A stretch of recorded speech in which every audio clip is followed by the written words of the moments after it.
السلام علیکم۔ ویڈیو شروع کرنے سے پہلے آپ سب سے گزارش ہے کہ میرے چینل کو سبسکرائب کر کے بیل نوٹیفیکیشن کو آن کر دیں تاکہ میری ہر آنے والی نیو اپڈیٹس آپ تک پہنچ سکے۔ تو چلیں آئیے سنتے ہیں کسی کی زندگی کے ساتھ بیتا ہوا ایک خوفناک پر اسرار واقعہ۔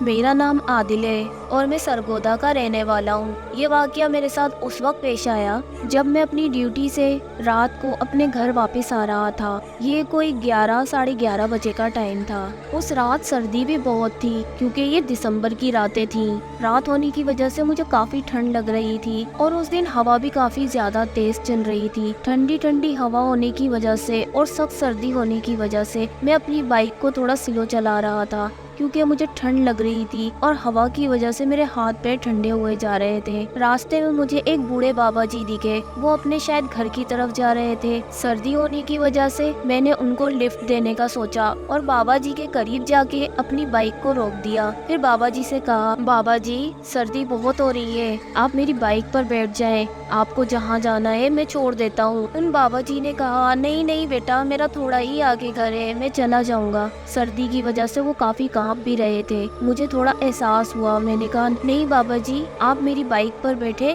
میں آپ کو چھوڑ دیتا ہوں۔ میرے اتنا اصرار کرنے پر بابا جی پھر میری بائک پر آ کے بیٹھ گئے۔ بابا جی سے میں نے ان کے گھر کا ایڈریس پوچھا۔ بابا جی نے بتایا، یہاں سے تھوڑا سا آگے چل کے وہ جو ایک لائٹ نظر آ رہی ہے، بس اسی گلی میں رائٹ کی طرف لے لینا۔ بابا جی کو جب میں گلی کی طرف لے کے گیا تو میں نے دیکھا کہ اس گلی کے کونے پر ہی ایک قبرستان شروع ہوتا ہے اور اس سے آگے جانے کا بابا جی کہہ رہے تھے کیونکہ اس سے آگے کچی آبادی تھی اور اسی کچی آبادی میں بابا جی کا گھر تھا۔ پھر بابا جی نے اچانک مجھے رکنے کا کہا۔ میں نے بائک کو روک دیا اور پوچھا، کیا ہوا بابا جی؟ تو بابا جی کہنے لگے، اس وقت اتنی رات کو یہاں سے گزرنا ٹھیک نہیں ہے، یہاں پہ کافی سارے اثرات ہیں اور اس قبرستان سے کافی سارے واقعات جڑے ہوئے ہیں۔ میں نہیں چاہتا کہ تم میری وجہ سے کسی مشکل میں پڑو۔ آگے گلی سے موڑ کر مجھے اس آبادی کی طرف لے چلو جہاں میرا گھر ہے۔ بیٹا اگر تمہیں تکلیف ہو رہی ہے تو میں معذرت چاہتا ہوں، مجھے اس گلی سے لے کے جانا،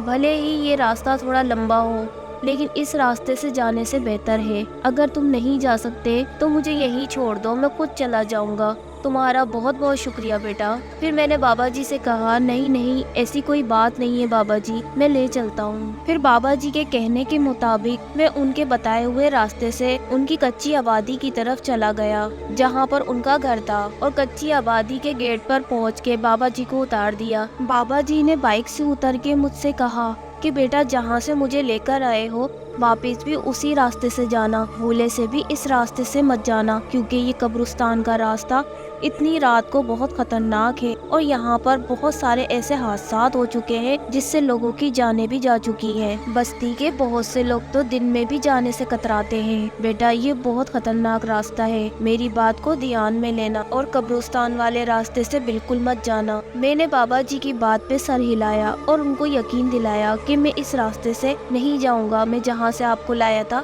میں اسی راستے سے واپس جاؤں گا۔ پھر بابا جی مجھے خدا حافظ کہہ کر اور اللہ تمہیں اپنے حفظ و امان میں رکھے یہ دعا دے کر اپنے گھر کی طرف چلے گئے۔ میں نے دیکھا ان کا گھر کافی ٹوٹا پھوٹا سا اور پرانا سا تھا۔ خیر بابا جی کو بھی میں نے خدا حافظ کہا اور پھر وہاں سے روانہ ہو گیا۔ ابھی میں نے آدھا راستہ ہی طے کیا تھا کہ میں نے دیکھا یہ تو میں قبرستان والے راستے سے ہی آ گیا اور بابا جی نے سختی سے اس راستے سے جانے سے منع کیا تھا، لیکن اب تو میں کافی آگے آ چکا تھا۔ میں نے دل ہی دل میں سوچا کہ بابا جی کا ہو سکتا ہے کوئی وہم ہو یا ایسے ہی کوئی افواہیں اڑ رہی ہو، ابھی تک تو کچھ بھی نہیں ہوا، میں نے تو آدھا راستہ بھی طے کر لیا ہے، کوئی واقعہ ہونے والا ہوتا تو ہو ہی جاتا۔ خیر بابا جی کی بات کو سنی انسنی کر کے اور ان کا وہم سمجھ کے میں آگے بڑھنے لگا۔ میں تھوڑا ابھی آگے ہی بڑھا تھا کہ مجھے اپنے سامنے ایک بکری کا بلیک کلر کا بچہ نظر آیا۔ بکری کا بچہ ایک عام بات تھی، ہو سکتا ہے کسی کا آ گیا ہو، لیکن جیسے جیسے میری بائک قریب جاتی جا رہی تھی، یعنی کہ مجھے اسی راستے سے گزرنا تھا، جیسے جیسے میری بائک آگے بڑھتی جا رہی تھی وہ بکری کا بچہ مسلسل بڑا ہوتا جا رہا تھا۔ دور سے تو وہ بچہ دکھ رہا تھا لیکن قریب جانے پہ چلو وہ بڑی بکری ہی ہوگی، لیکن وہ اتنی زیادہ بڑی ہوتی گئی، اتنی زیادہ بڑی ہوتی گئی کہ وہ میری ہائٹ سے بھی زیادہ اونچی تھی۔ جب میں اس کے قریب پہنچا تو مجھے اندازہ ہوا کہ وہ بے حد لمبی ہے، یعنی کہ اس کی ہائٹ اتنی تھی کہ جیسے 10 سے 12 فٹ کی ہائٹ۔ میں تو گھبرا گیا، میرے تو اوسان خطا ہو گئے اور میرے اتنی سردی کے اندر ماتھے سے پسینہ جاری ہو گیا۔ گھبراہٹ کی وجہ سے مجھے کچھ سمجھ نہیں آ رہا تھا۔ میں نے بائک کو فوراً یو ٹرن لیا اور واپس اس کچی آبادی کی طرف جانے لگا۔ میں اتنا گھبرایا ہوا تھا کہ مجھ سے جو بائک تھی وہ مڑ نہیں رہی تھی۔ بڑی مشکل سے میں نے بائک کو موڑا اور اس کو اسٹارٹ کر کے آگے کی طرف بڑھنے لگا، لیکن یہ کیا، میری تو بائک ہی وہاں بند ہو گئی۔ میں تو اور پریشان کہ پیچھے وہ آفت ہے اور آگے کی طرف بائک جا نہیں رہی۔ پھر مجھے کچھ سمجھ نہیں آیا سوائے اس کے کہ میں بائک سے اتر کے بھاگوں، کیونکہ وہ بلا، وہ آفت میرے پیچھے آ رہی تھی۔ میری حالت بہت غیر ہو چکی تھی، میں چیختا ہوا بھاگ رہا تھا کیونکہ وہ مسلسل وہ آفت میرے پیچھے پیچھے آ رہی تھی۔ میں مسلسل بھاگ رہا تھا اور میرے پیر اتنے بھاری ہو رہے تھے کہ جیسے میرے پیروں میں کسی نے پتھر باندھ دیے ہوں، لیکن میں پھر بھی بھاگتا رہا۔ آگے کچی آبادی میں ان بابا کے پاس پہنچنا چاہتا تھا، وہ بلا میرے پیچھے مسلسل پڑی ہوئی تھی۔ میں حیران تھا کہ میں بھاگ رہا ہوں لیکن راستہ طے نہیں ہو رہا، اور وہ بلا میرے قریب آ کے اتنی بھیانک آواز میں اس نے غرایا کہ پھر تو میرے پیروں کے نیچے سے زمین ہی نکل گئی۔ ایسا لگ رہا تھا جیسے ابھی میرے جسم سے روح نکل جائے گی۔ دیکھتے ہی دیکھتے وہ بلا، وہ نادیدہ مخلوق، وہ جو بھی شے تھی، اسی بکری کے روپ میں بہت ساری تعداد میں میرے ارد گرد جمع ہو گئی اور بہت بری طریقے سے بھیانک آواز میں غرانے لگی۔ ان بکری نما بلاؤں نے مجھے چاروں طرف سے گھیر لیا تھا۔ اب تو مجھے ایسا لگا جیسے میرا آج آخری دن ہے۔ میں اللہ سے دعائیں مانگنے لگا کہ میری جان کسی نہ کسی طریقے سے بچ جائے۔ ان کے غرانے کی آواز ایسی تھی جیسے کوئی کتا روتا ہے، بہت ہی خوفناک آواز لگ رہی تھی اس ٹائم پر۔ اب تو مجھے اپنے بچنے کے آثار بالکل بھی نظر نہیں آ رہے تھے، لیکن اللہ کا کرنا ایسا ہوا کہ وہ بابا جی جن کو میں نے اس کچی آبادی میں چھوڑا تھا، وہ بابا جی مجھے سامنے سے آتے ہوئے دکھائی دیے۔ میری جان میں جان آئی۔ میں نے آواز لگانا چاہی بابا جی کو، لیکن میری آواز حلق میں ہی دب کے رہ گئی۔ بابا جی تیز تیز قدموں سے میری طرف آ رہے تھے۔ ان کے ایک ہاتھ میں ایک جلتی ہوئی لکڑی تھی اور دوسرے ہاتھ میں انہوں نے لالٹین پکڑی ہوئی تھی۔ بابا جی نے آتے ہی مجھے کہا کہ تمہیں جو بھی قرآنی آیت آتی ہے زور زور سے پڑھنا شروع کرو۔ پھر میں نے آیت الکرسی کا ورد زور زور سے پڑھنا شروع کیا۔ پہلے تو میری زبان لڑکھڑائی، میں نے آیت الکرسی پڑھنا چاہی، لیکن میں آیت الکرسی بار بار بھول رہا تھا، لیکن میں نے کوشش جاری رکھی اور جہاں سے بھولتا تھا میں دوبارہ شروع کر دیتا تھا۔ اسی طریقے سے اچانک سے میری آیت الکرسی کی روانگی ہو گئی۔ پھر میری زبان پہ آیت الکرسی چڑھی تو میری آواز بھی بحال ہوئی۔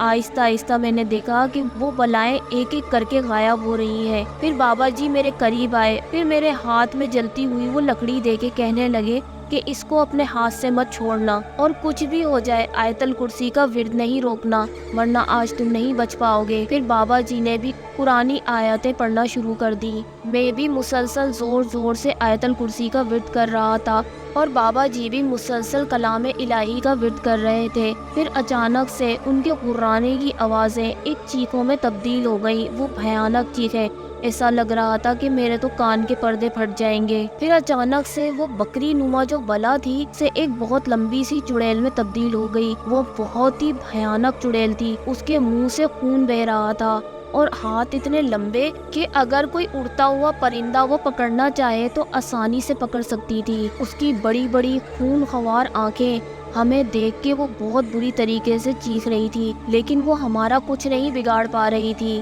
پھر اچانک سے وہ چیخیں ختم ہو گئیں اور وہ وہاں سے غائب ہو گئی۔ بابا جی نے کہا کہ جلدی چلو، اپنی بائک اٹھاؤ اور یہاں سے نکلو، اور میں نے تمہیں منع کیا تھا کہ اس راستے سے مت جانا بیٹا، شاید تم نے میری بات پہ دھیان نہیں دیا اور یہاں سے نکل گئے۔ یہاں بہت خطرہ ہے، رات میں یہاں سے کوئی نہیں گزرتا۔ اس راستے سے گزرنے والے پر جو اس قبرستان میں آفتیں بستی ہیں وہ لوگوں پر حاوی ہو جاتی ہیں، یا تو اس کو ہمیشہ کے لیے ختم کر دیتی ہیں یا تو پھر وہ ساری زندگی پاگل ہو کے پھرتا ہے۔ بیٹا، اس قبرستان سے بہت سے ایسے واقعات وابستہ ہیں جو بہت مشہور مشہور ہے کیونکہ یہ بہت پرانا قبرستان ہے۔ پھر بابا جی نے فوراً اپنی جیب سے ایک تعویذ نکالا اور میرے گلے میں ڈال دیا کہ اگر کوئی بھی اس کا اثر باقی ہو تو وہ تمہارے اوپر سے اتر جائے۔ میں نے بابا جی کا شکریہ ادا کیا اور ان کا ہاتھ پکڑ کے ان کو چوما، لیکن میں یہ دیکھ کے حیران تھا اور میں یہ سوچ رہا تھا کہ بابا جی کا ہاتھ اتنا ٹھنڈا برف کیوں ہو رہا ہے۔ پھر مجھے لگا کہ شاید بابا جی کو سردی لگ رہی ہوگی، اسی لیے بابا جی کے ہاتھ اتنے ٹھنڈے ہو رہے ہیں۔ بابا جی کے کہنے کے مطابق پھر میں اپنے گھر کے لیے نکلا۔ جلدی سے میں نے بائک اٹھائی اور وہاں سے نکل گیا۔ آگے جا کے میں نے پیچھے مڑ کے بابا جی کی طرف دیکھا تو بابا جی مجھے ہاتھ ہلا کے خدا حافظ کہہ رہے تھے اور پھر اچانک وہ دھند میں غائب ہو گئے۔ یہ دیکھ کے میں بہت حیران تھا اور کافی پریشان بھی کہ بابا جی دھند کی وجہ سے غائب ہوئے یا پھر یہ کوئی روحانی شخصیت تھے۔ خیر میں اپنے گھر آ گیا۔ مجھے ہلکا ہلکا تیز بخار ہونے لگا۔ صبح تک وہ بخار کافی تیز ہو گیا۔ پھر گھر والوں نے کافی دم درود اور دوائیں کروائی، جس کے بعد میں 3-4 دن کے بعد ٹھیک ہو گیا۔ 3-4 دن بعد میں پھر اس بستی کی طرف گیا جہاں پر بابا جی کا گھر تھا، تاکہ میں ان کا شکریہ ادا کر سکوں اور ان سے اس قبرستان کے بارے میں اور بھی معلومات حاصل کر سکوں۔ لیکن وہاں جا کر میں نے دیکھا کہ اس گھر پہ تو تالا پڑا ہے۔ پھر میں نے آس پڑوس کے لوگوں سے پوچھا کہ یہاں پر ایک بابا جی رہتے تھے، وہ کہاں ہیں؟ لوگوں نے کہا کہ کون سے بابا جی، یہ گھر تو سالوں سے بند ہے، یہاں تو ہم نے کسی کو آتے جاتے نہیں دیکھا، اور جب سے ہم یہاں پر رہنے آئے ہیں اس گھر میں تو کوئی رہتا ہی نہیں ہے، ہم نے تو آج تک اس کو کھلے ہوئے ہی نہیں دیکھا، تم کب آ گئے اس گھر میں؟ وہاں کے لوگوں نے مجھے نظر انداز کیا اور اپنے اپنے گھروں کی طرف چلے گئے۔ میں بھی واپس آ گیا۔ دوبارہ میں نے ان کے بارے میں جاننے کی کوشش ہی نہیں کی، کیونکہ میں سمجھ چکا تھا کہ وہ کوئی روحانی ہی شخصیت تھی جو اس رات میرا مسیحا بن کر آئی تھی اور میری اس آفت سے جان بچائی تھی۔ جی تو پیارے ویورز، یہ تھا کسی کی زندگی کے ساتھ بیتا ہوا اور اسرار خوفناک سچا واقعہ۔ یقیناً آپ کو ضرور پسند آیا ہوگا۔ اگر آپ کو میری ویڈیوز پسند آتی ہیں تو لائک، شیئر اور سبسکرائب ضرور کر دیا کریں اور ایک پیارا سا کمنٹ بھی کر دیا کریں، اس سے ہماری حوصلہ افزائی ہوتی ہے۔